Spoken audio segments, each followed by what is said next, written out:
The polished chrome handrail of the Northwood Galleria's central escalator felt cool beneath Laura Olson's hand as she began her descent, a small, almost imperceptible anchor in the bustling Saturday afternoon. 8 months pregnant, the gentle but insistent weight of their son Thomas, already affectionately Tom-Tom to her and her husband Mark, made every public outing a carefully planned, slightly more cumbersome expedition. Today's mission, a final decisive look at nursing chairs. In Lullaby Lane, a haven of pastel hues and soft fabrics on the mezzanine level, to be followed by a promised late lunch with Mark, who as the mall's chief of police, navigated this sprawling commercial universe with a practiced authoritative ease. A small, contented smile touched her lips as she rested one hand protectively on her prominent belly, feeling a gentle, reassuring flutter in response to a secret communication between mother and child. The ambient noise of the Saturday crowd, a chaotic symphony of chatter laughter, the distant thumping bass of pop music from a teen apparel store, the seductive aroma of cinnamon rolls and roasted nuts wafting from the bakery below. It was all part of the familiar, usually comforting tapestry of the Galleria.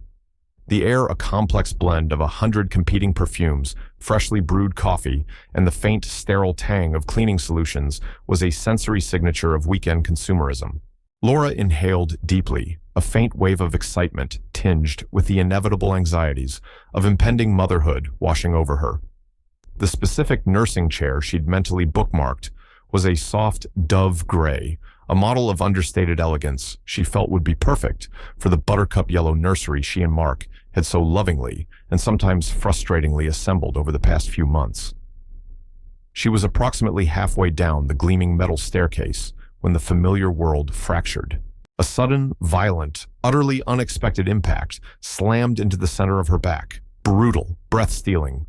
Her hand, startled, instinctively tightened its grip on the rail, a desperate momentary anchor against an unseen force. But her balance, already a precarious negotiation with the additional weight of the baby, was instantly catastrophically gone. A choked gasp, more air than sound, escaped her as she pitched forward her shopping bag, containing fabric swatches and a half-eaten granola bar, flying from her grasp, its contents scattering like startled birds. The world exploded. A terrifying, disorienting, tumbling blur of hard, unyielding metal steps, startled, upturned faces swimming in her peripheral vision, and a searing, incandescent pain that shot through her left side from hip to shoulder as she landed heavily, her body instinctively, desperately twisting in mid-air, a primal maternal shield for Tom-Tom. She heard the sickening rip of fabric, the dull percussive thud of her own body, colliding with the cold, unforgiving metal. Screams erupted around her. Not her own, not yet. She was too stunned, too consumed by the white-hot agony. The escalator, an indifferent metallic beast, continued its relentless grinding journey downwards, carrying her broken and terrified towards the unforgiving marble floor of the atrium below. Then chaos, shouts, indistinct cries of alarm, fingers pointing upwards. The jarring metallic groan of the escalator's emergency stop, engaging a sound that cut through the din like a shriek. And through the rapidly encroaching fog of pain, the rising, suffocating tide of panic, a woman's voice, sharp, disdainful, chillingly clear and articulate, somehow cutting through the surrounding noise from somewhere above her on the now stalled steps. Well, she was taking up the entire lane. Some people are just too slow for their own good. Laura lay sprawled, a broken doll, on the cold marble waves of agony radiating from her hip, her arm, her back. But her primary, overwhelming, all-consuming terror was for Tom. A horrifying, spreading wetness bloomed beneath her on the light-colored dress. Cold dread, sharp as shattered glass, pierced her heart with an almost physical force. Too slow. The words so callous, so breathtakingly petty in the face of such violence, echoed in the sudden ringing silence that descended for a heartbeat before the shouts and the frantic thud of approaching footsteps converged around her. Mark. She managed to whisper a faint, desperate plea, but the sound was lost, swallowed by her own ragged breath and the growing cacophony of concerned voices. Mark Olson, chief of police for the Northwood Galleria, was in his small utilitarian office, a stark contrast to the glittering retail emporium he oversaw attempting to wade through a stack of weekend incident reports. Minor shoplifting, a lost child quickly found a fender bender in the parking garage. Mundane, routine. The priority call sliced through the quiet hum of his computer like a scalpel. Officer Ramirez, one of his most reliable, her voice usually a model of calm professionalism, was tight, urgent, almost breathless. Chief Olson, Code 3, Central Escalators, B-Wing, female, down severe fall, possible deliberate push. Victim is pregnant. Requesting immediate medical and your presence, sir. Pregnant, pushed, escalator. The words, stripped of context, clinical, yet loaded with horrific implication, slammed into Mark with the force of a physical blow. Laura. A cold, visceral certainty flooded him, turning his blood to ice water in his veins. She was due to meet him in precisely 20 minutes. Right there, at the base of those escalators. Responding, he yelled already, halfway out the door, his chair skittering back on its casters, his mind a chaotic, sickening whirl, years of ingrained professional protocols warring with raw, primal, husbandly terror. He navigated the labyrinthine service corridors, his heavy footfalls echoing unnaturally in the usually quiet back-of-house areas, his heart hammering against his ribs like a trapped bird. No, no, no, please no.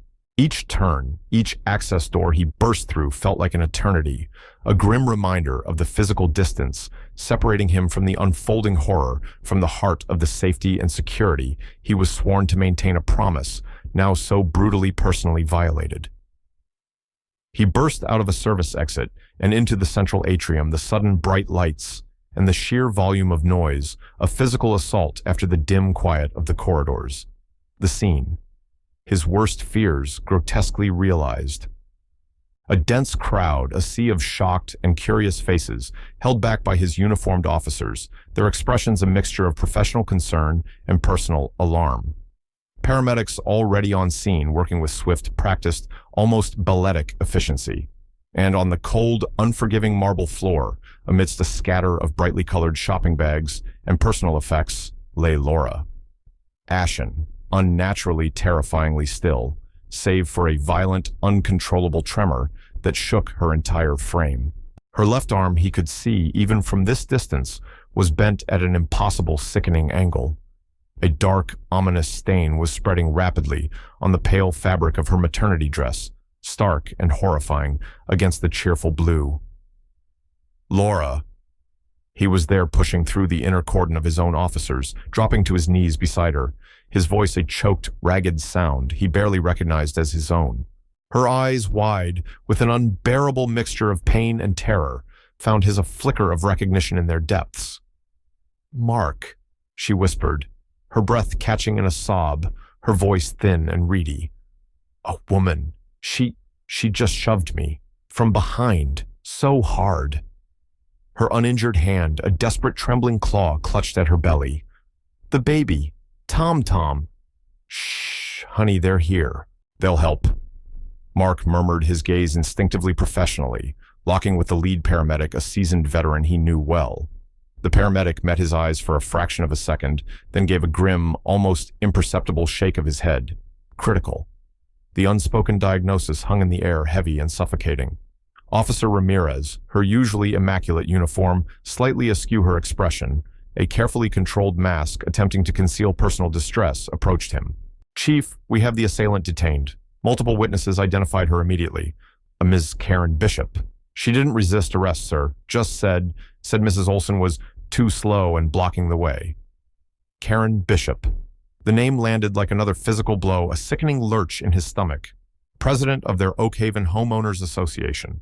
A woman whose petty tyrannies, her obsessive-compulsive adherence to rules and regulations, had become a constant, low-level simmering irritant in their lives for the past year. Mark had always dismissed her as an overzealous, entitled, ultimately harmless busybody. Annoying, yes. Frustrating, undoubtedly. But capable of this brutal, senseless, shockingly public act of violence, the casual, almost indifferent cruelty of her alleged justification, too slow, was somehow more chilling, more monstrous than any premeditated, articulated threat. Or was it casual? A sudden, unwelcome flicker of doubt, a fleeting memory, Karen's strangely intense, lingering, almost predatory gaze when she looked at Laura's visibly pregnant form at the last HOA community meeting. He'd dismissed it at the time as just another manifestation of her general disapproval of anything that didn't fit her rigid, sterile worldview. Now, as the paramedics with agonizing care carefully log-rolled Laura onto a backboard and then onto a gurney, her soft, pained moans tearing at his soul with every slight movement, Mark Olson straightened, pulling himself up by an invisible force of will. The mall police chief, a persona forged in years of crisis management, a mask of iron composure descended over the terrified, shattered husband. He would accompany Laura to the hospital, his presence a silent, desperate plea for her survival. He would ensure she and the baby received the best possible care, leveraging every contact, every resource he possessed. And then he vowed with a cold, burning fury that settled deep in his bones he would find out exactly why Karen Bishop had tried to murder his wife and child. In the middle of his mall, on his watch, under his supposed protection, the fight for their lives and for a justice that now felt intensely, terrifyingly personal had just begun. A tremor of profound, sickening guilt coursed through him. I should have seen something. I deal with disturbed, volatile people every single day in this place. How in God's name did I miss this festering malice so close to home, aimed at the person I love most in the world? The Olsons' sprawling ranch house in Oak Haven, with its mature shading oak trees, and meticulously, if sometimes reluctantly kept gardens, had always been their sanctuary, a refuge from the controlled chaos of Mark's professional life and the demanding deadlines of Laura's freelance graphic design career. Mark, a man who thrived on order, structure, and clearly defined procedure, found solace in the predictable, reassuring rhythms of their quiet suburban street. Laura, gifted with a keen aesthetic eye and a warm, nurturing spirit, had poured her heart and soul into transforming their house into a home, a reflection of their shared lives and dreams, especially now as they eagerly, anxiously awaited the imminent arrival of Tom Tom. The nursery painted a soft, cheerful buttercup. Yellow was filled with lovingly chosen furniture, hand-knitted blankets from Laura's mother, and a growing collection of plush toys that seemed to watch with benign anticipation. Their life, until recently, had been a portrait of contentment, of shared dreams, on the very cusp of joyous realization. Karen Bishop, who had moved into the large, imposing colonial 3 houses down about 18 months prior, had been a discordant, jarring note in that domestic harmony almost from the day she arrived. A recent widow, though she rarely spoke of her late husband, she carried herself with an air of imperious, unquestionable authority and possessed an unnerving, almost unblinking intensity in her pale blue eyes. She had quickly and with a rather unsettling efficiency nominated herself to the HOA board, and through sheer force of will and encyclopedic, if often creatively misinterpreted knowledge of the association's bylaws and a willingness to engage in prolonged draining debates over the most trivial of matters, ascended to its presidency. Mark and Laura's initial interactions with Karen had been innocuous enough, if slightly off-kilter, tinged with a subtle undercurrent of disapproval from their new neighbor. She would offer unsolicited advice on lawn care. Aerate in the fall. You know not the spring if you want real results.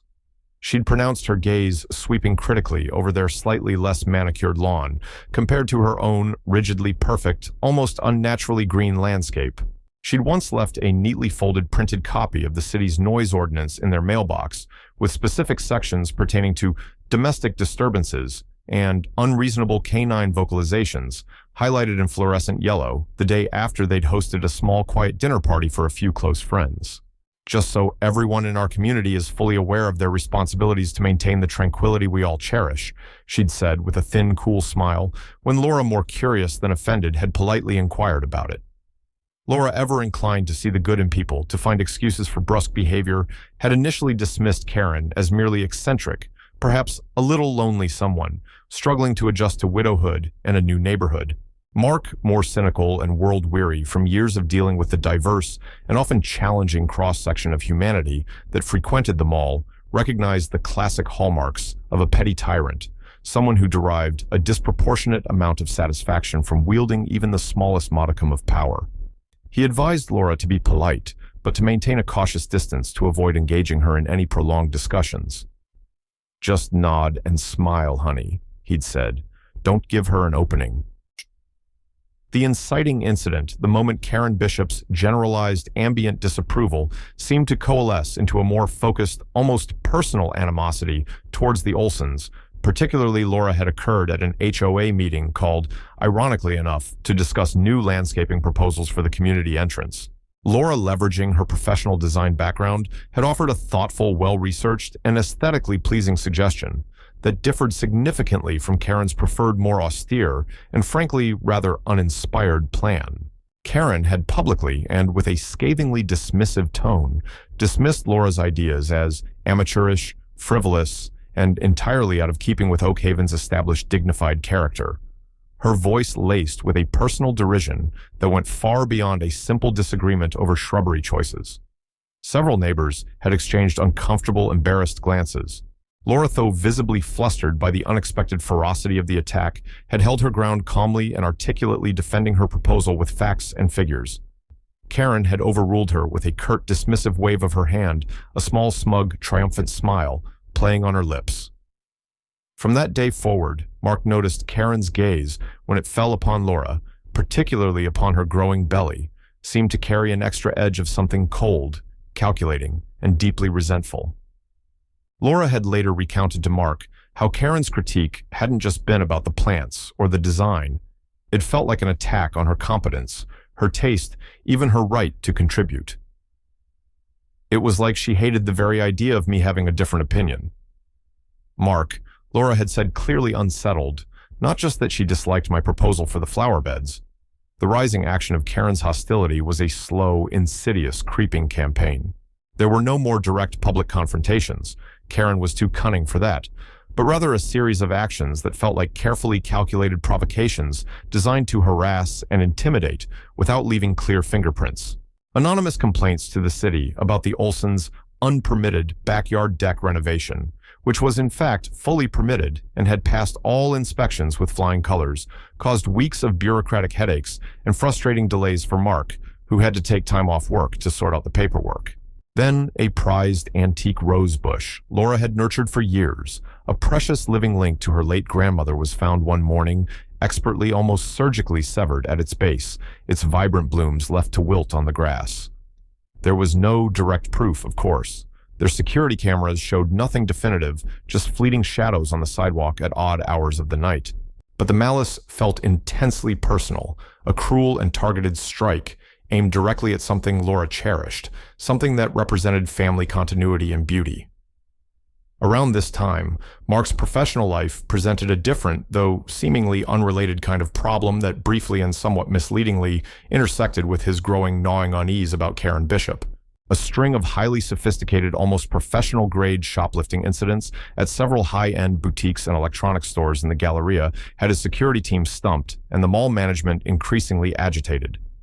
The perpetrator or perpetrators were clearly skilled, leaving little to no forensic evidence, and bypassing security measures with frustrating ease. One of the lead investigators assigned to the case from the city PD was a sharp, ambitious detective named Miles Corbin, who had a reputation for being brilliant and tenacious, but also a bit of a lone wolf, sometimes rubbing his colleagues, and even Mark, the wrong way with his slightly arrogant, know-it-all demeanor. Corbin had his own theories about the shoplifting ring, some of which involved pointed questions about the mall's existing security protocols and staffing levels, subtly implying that Mark's leadership might be lacking or that his team was somehow outmatched. This undercurrent of professional friction with Corbin, while entirely separate from the escalating tensions with Karen Bishop, added another layer of stress and distraction to Mark's already burdened life, perhaps making him underestimate the true depth, the true unhinged nature of Karen's festering resentment closer to home. For a fleeting, irrational moment, as he raced through the mall corridors towards Laura's side, his mind reeling from shock, Mark had even entertained the wild, quickly dismissed thought: could someone with a professional grudge against him, someone like Corbin trying to make a point, have targeted Laura to discredit him? It was a testament to the profound shock and disorientation of the attack that such unlikely paranoid theories even surfaced, however briefly. The mundane yet terrifyingly real evil of a neighborhood dispute escalating to such horrific violence seemed in its own grotesque way more plausible, more comprehensible than some elaborate conspiracy. The ambulance ride to University Hospital was a surreal, nightmarish blur of piercing sirens, Mark's frantic whispered prayers, and the terrifyingly fragile, erratic beeping of the cardiac monitor, tracing Laura's and, by extension, Tom-Tom's desperate fight for life.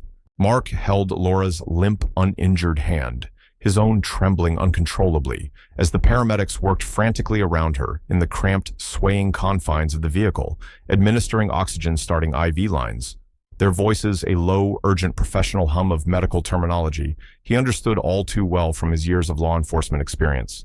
Placental abruption, potential internal injuries, premature labor, hypovolemic shock. Each phrase, clinical and detached, was a hammer blow to his already shattered composure. He tried to focus on Laura's face, to project strength and reassurance he didn't feel, but her eyes were mostly closed, her brow furrowed in an agony that was more than physical. At the hospital, the emergency department trauma team swarmed around them the moment the ambulance doors burst open, a whirlwind of focused, efficient, life-saving action. Laura was whisked away through a set of double doors, leaving Mark standing alone and adrift in the stark, sterile corridor, the harsh scent of antiseptic burning his nostrils, the sudden echoing silence after the ambulance's clamor, deafening and oppressive. He was Chief Mark Olson, a man trained to command in chaos, to bring order to crisis, to make decisive, life-altering decisions under extreme pressure. But here in this brightly lit, indifferent hallway, he was just Mark, the terrified husband, the expectant father, stripped bare of his authority, his control, his very identity, rendered utterly, agonizingly helpless. He fumbled for his phone, his fingers clumsy and unresponsive, and called Captain Dave Miller, his second-in-command at the mall. His voice was raw, cracking unrecognizable even to himself. "Dave, it was Laura, Karen Bishop. She pushed her. I want Bishop arrested. Now. Felony assault. Attempted goddamn murder if you can make it stick. I want her off the street, Dave. Now." "God, Chief. Mark, I'm so sorry." Dave's voice came back tight with shocked disbelief and genuine sympathy. "We have her. Ramirez has her in an interview room. Multiple witnesses saw the whole thing. Crystal clear, they said. There's no doubt she did it. We're pulling all security footage from every conceivable angle now. You stay with Laura. We'll handle Bishop. We'll get everything you need." Hours bled into an agonizing, distorted eternity. Mark paced the drab, impersonal surgical waiting room like a caged, wounded animal. He fielded a barrage of calls, from concerned family members, their voices tight with fear and disbelief, from his own stunned and outraged officers at the mall offering support and assistance, from the mall's general manager expressing shock and pledging the Galleria's full cooperation. He spoke briefly, almost mechanically, to Detective Miles Corbin from the city PD, who had been officially assigned the case due to the severity of the assault and the obvious conflict of interest if Mark's own mall security unit handled the primary investigation and prosecution. Corbin, despite their previous, sometimes strained professional interactions, was unexpectedly impressively professional, his usual hint of arrogance entirely absent, replaced by a grim, focused determination. "We'll get her, Chief Olson." Corbin had said, his voice surprisingly steady and reassuring. "We will make sure she pays for this. I've seen cases like this before, where seemingly minor neighborhood disputes escalate into something monstrous. We won't let this one slip through the cracks." Burr. For once, Mark was profoundly grateful for Corbin's well-known tenacity and his almost obsessive attention to detail. Perhaps Corbin's previous difficult case, whatever it had been, had indeed sharpened him, prepared him for this very kind of insidious evil. Finally, what felt like a lifetime later, Dr. Evans, Laura's obstetrician, a woman whose calm competence Mark had always admired, emerged from the operating room, her surgical scrubs spattered with faint stains, her face etched with profound fatigue, but her eyes, when they met Mark's, holding a flicker of something he hadn't dared to hope for. "Mark," she began, her voice gentle but direct, "Laura is stable for now. It was very, very serious. She sustained a severely fractured hip, a compound fracture of her left ulna, and significant internal bruising. We had to perform an emergency cesarean section. The fall induced premature labor, and there was clear evidence of a significant placental tearing, which caused substantial blood loss." She paused, taking a deep, steadying breath.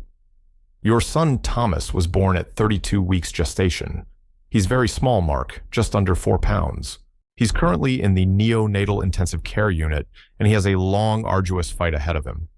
He experienced some significant respiratory distress at birth, and we're monitoring him closely for any signs of neurological trauma from the fall or complications related to his premature birth. But he's alive, Mark.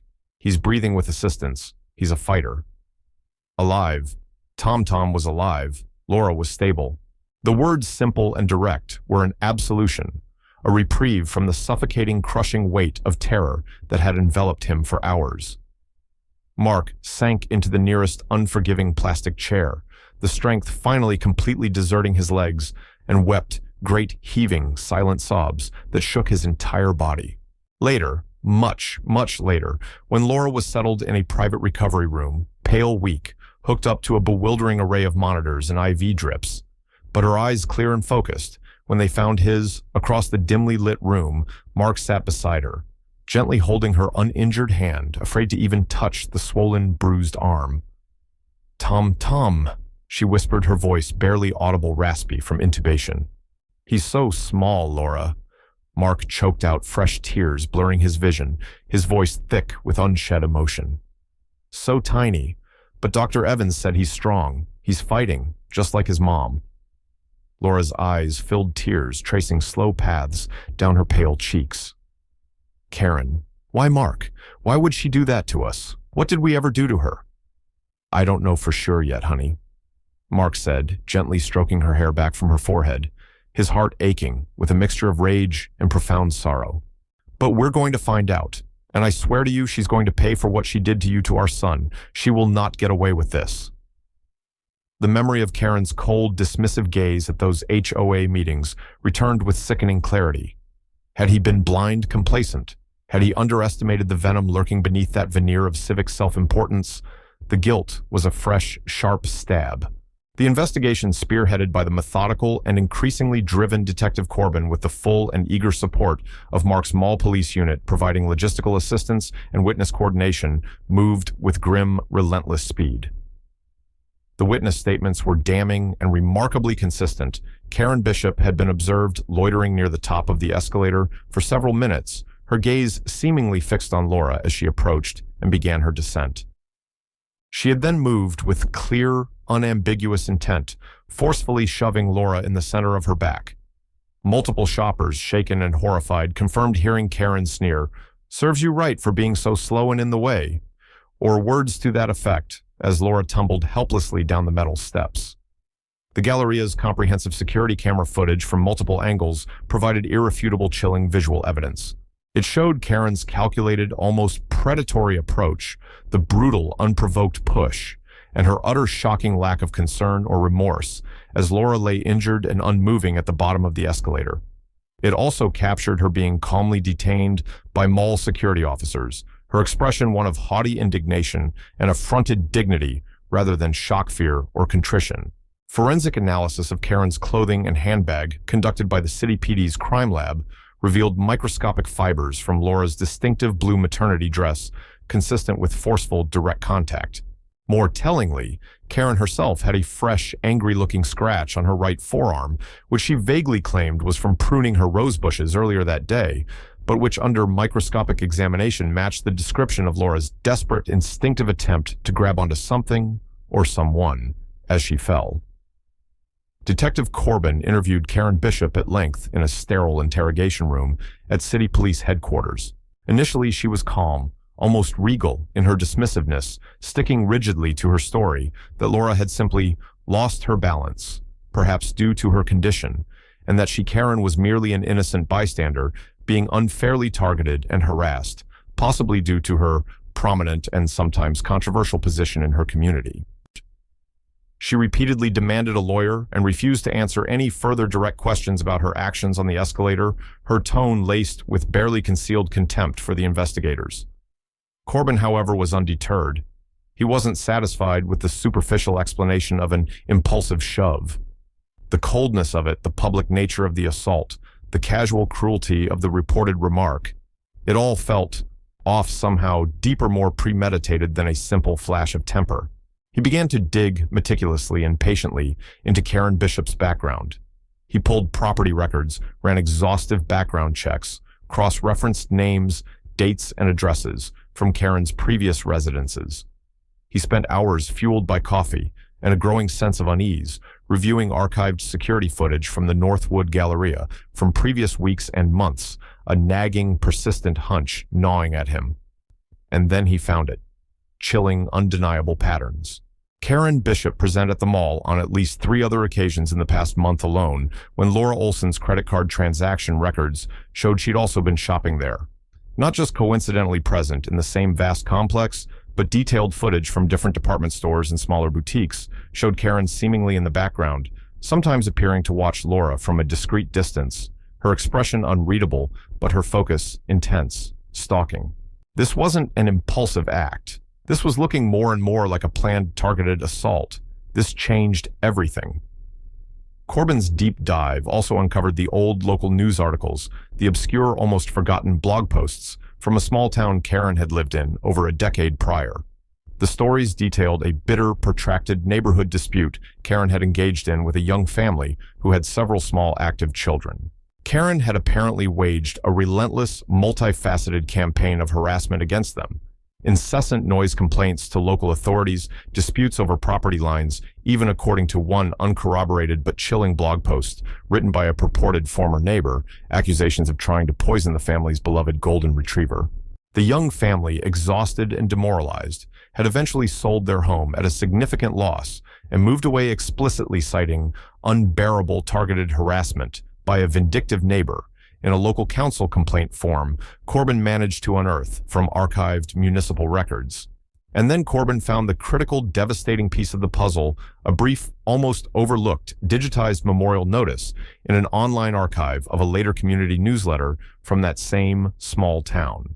For Amelia, Bishop Karen's only child, a teenage daughter, who had died tragically and suddenly in a car accident.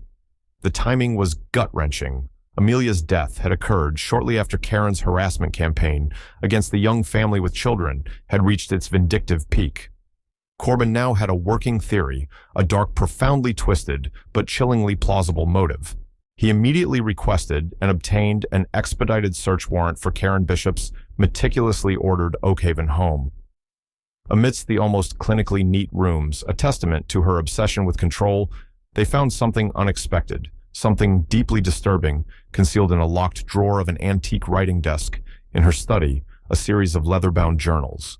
The recent entries were filled with increasingly agitated, almost paranoid writings about disruptions to the peace and order of Oakhaven, about the flaunting of excessive fertility by younger residents, and several specific virulently resentful mentions of the Olson woman and her impending, noisy, disruptive brat.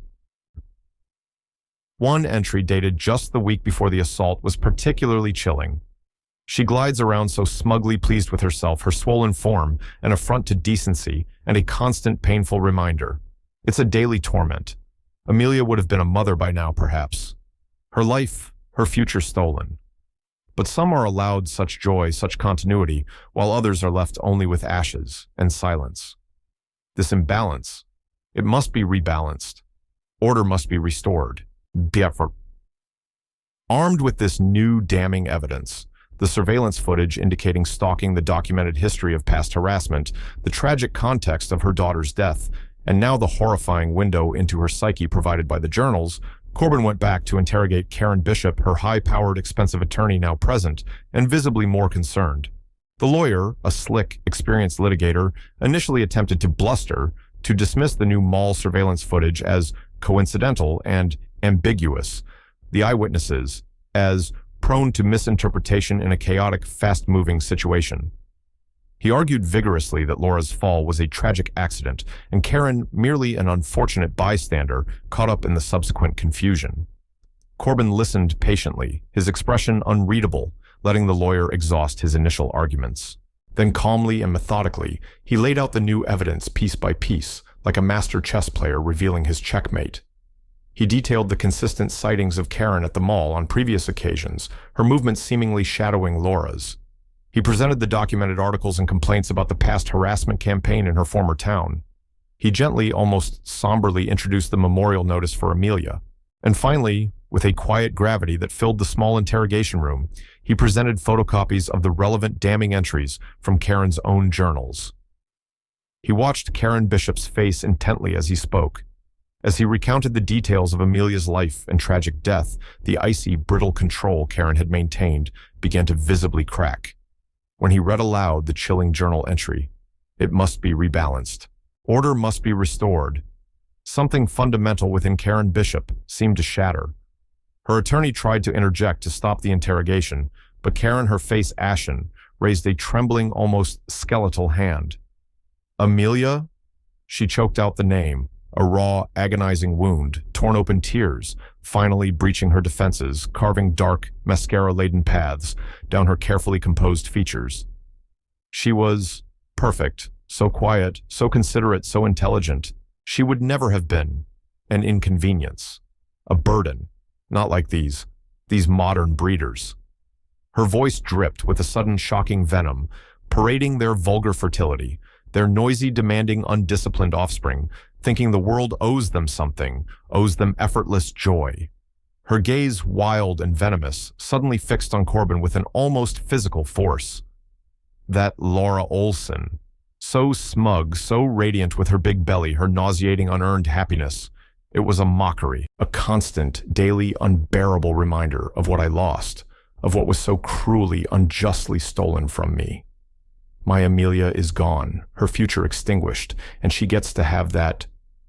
She confessed then, not to a fleeting moment of impatience or a simple loss of temper, but to a deliberate, calculated act, an act born from years of festering, unacknowledged grief that had twisted into a monstrous, all-consuming envy and a profoundly warped, almost psychotic sense of justice. The stalking, she admitted, was her way of observing the offense, of gathering evidence of Laura's undeserved happiness. The brutal shove was a correction, an attempt to restore balance. The too slow comment had been a contemptuous dismissal, a way to dehumanize Laura in her own mind, to justify the cold, righteous rage that had finally catastrophically overwhelmed her. She needed to understand. Karen whispered, her voice a raw, broken rasp, the fight suddenly gone out of her. She needed to feel just a fraction of the pain, the emptiness, the devastating loss. It was only fair. I just wanted her to feel what I felt when I lost my baby, my Amelia, my entire future. Her confession horrifying in its stark, unvarnished revelation of a mind consumed and warped by unresolved grief that had metastasized into a dangerous delusional pathology sealed her fate. The charges were now unequivocally attempted murder in the first degree, with special circumstances due to the vulnerability of the victim and the evident premeditation. Even from the confines of the county jail awaiting trial, Karen Bishop's malice found one final chilling outlet. A single, neatly typed letter bearing no return address, but postmarked, locally arrived at the Olsons' Oak Haven home, addressed to Laura. The contents were brief, but deeply unsettling. You will never truly be happy. Every smile, every milestone your child reaches will be an agonizing reminder of what you almost lost, and more importantly, of what I did lose forever. You can't escape that. The shadow will always be there. The letter delivered while Laura was still recovering, physically and emotionally, chilled her to the bone, a venomous, disembodied whisper from the abyss, intensifying her nightmares and her already profound fear for Tom-Tom's safety, even with Karen incarcerated. Mark felt a fresh surge of impotent rage and a renewed steely determination to see Karen Bishop locked away in a place where her poison could no longer touch his family or anyone else. The following months were a grueling, exhausting marathon for the entire Olson family. Tom-Tom remained in the neonatal intensive care unit for 8 long, agonizing weeks, a tiny, fragile warrior battling setbacks, undergoing countless tests and procedures, his small body fighting for every precious breath. Laura endured multiple complex surgeries on her shattered hip and broken arm, followed by months of slow, painful, frustrating physical therapy. The emotional scars for both her and Mark were profound and ran deep.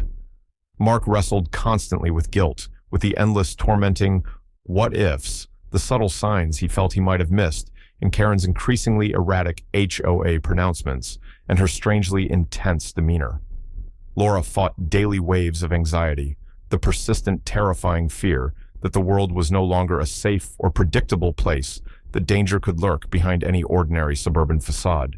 But through it all, their unwavering love for each other and their fierce shared determination to bring their son home healthy and whole sustained them.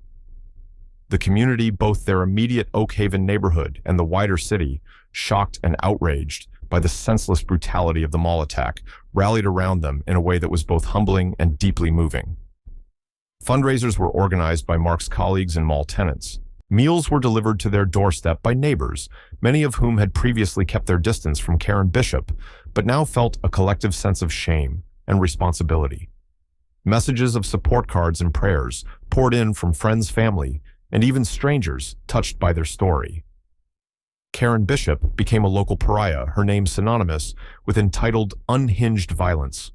Her trial was relatively brief, given the overwhelming weight of the evidence. Her expensive lawyer attempted a complex insanity defense, citing her profound grief and a purported temporary psychotic break. But the prosecution, led by a determined assistant district attorney and armed with Detective Corbin's meticulous investigation, showcasing clear premeditation, stalking behavior, and the chilling lucid clarity of her journals and subsequent confession, systematically dismantled this defense. Karen Bishop was found guilty on all counts by a visibly affected jury. The judge, in sentencing her to a lengthy prison term to be served in a secure state psychiatric facility, spoke of the profound betrayal of community trust and the horrifying randomness of her violence. She was, for all intents and purposes, a broken woman, finally forced to confront the devastating, far-reaching consequences of her actions and her warped, grief-stricken reality. The day Tom finally came home from the hospital, bundled in soft blue blankets, his tiny hand impossibly small, gripping Mark's outstretched finger with surprising strength, was a day of quiet, fragile, hard-won triumph. He would require ongoing physical therapy for several months due to his prematurity and the traumatic nature of his birth, a small, constant, tangible reminder of their ordeal. Their house in Oak Haven, which had for a time felt tainted by its proximity to Karen's malice, slowly, cautiously began to feel like a sanctuary again. They installed a state-of-the-art security system, a practical concession to their lingering anxieties. But more importantly, they consciously, determinedly filled their home with love, with tentative, then growing laughter, and with the joyful, messy, perfectly imperfect sounds of a baby discovering the world. Laura, holding Tom close. One quiet evening, the faint, sweet scent of baby powder, a comforting balm to her still healing soul, felt a single tear escape and trace a path down her cheek. "He's really here, Mark," she whispered, her voice thick with emotion. "He's safe now." For the first time in what felt like an eternity, the crushing, suffocating weight of fear that had been her constant companion began to recede, replaced by a tender, fierce, almost overwhelming maternal love. She knew with a pragmatism born of trauma that the anxiety might always be a quiet, persistent hum beneath the surface of her life, but she resolved that it would no longer dictate her choices or define her existence. She found unexpected strength and a new sense of purpose in advocating for victims of random violence and for better, more accessible mental health support for those struggling with profound, unresolved grief, determined that her family's pain might, in some small, meaningful way, contribute to preventing future suffering for others. Mark, as mall police chief, implemented new comprehensive training programs for his officers on identifying and de-escalating individuals exhibiting erratic, aggressive, or potentially dangerous behavior. His professional commitment now imbued with a deeply personal, visceral understanding of the stakes involved. He watched Laura rock Tom to sleep in the soft glow of the nursery lamp, humming a soft, timeless lullaby, her face serene, almost peaceful. Life would never be quite the same. The shadow of that horrific Saturday afternoon, the echo of Karen Bishop's senseless cruelty, would always linger, a faint, indelible scar on their collective memory. But they had survived. They had faced unimaginable malice and had chosen love, resilience, and hope over bitterness and fear. Karen Bishop had tried to silence their joy, to impose her bitter, empty, twisted order on their lives, but she had failed. Looking out the window of their quiet living room at the peaceful suburban streetlights glowing warmly in neighboring houses, Mark found himself wondering, with a sudden, sobering chill, how many other Karen Bishops were out there, their private griefs and unacknowledged pains, hidden behind ordinary, unremarkable facades, ticking like unseen, unstable bombs. It was a profoundly unsettling thought, a stark reminder of the inherent fragility of peace, the constant, often unseen need for vigilance, empathy, and connection, and ultimately, the enduring elemental power of simply holding your family close and cherishing the present moment. The most powerful, most meaningful sound in the Olsen home now was the gentle, steady, miraculous rhythm of their son's breathing, a quiet, persistent testament to life's fierce, enduring, beautifully imperfect beauty.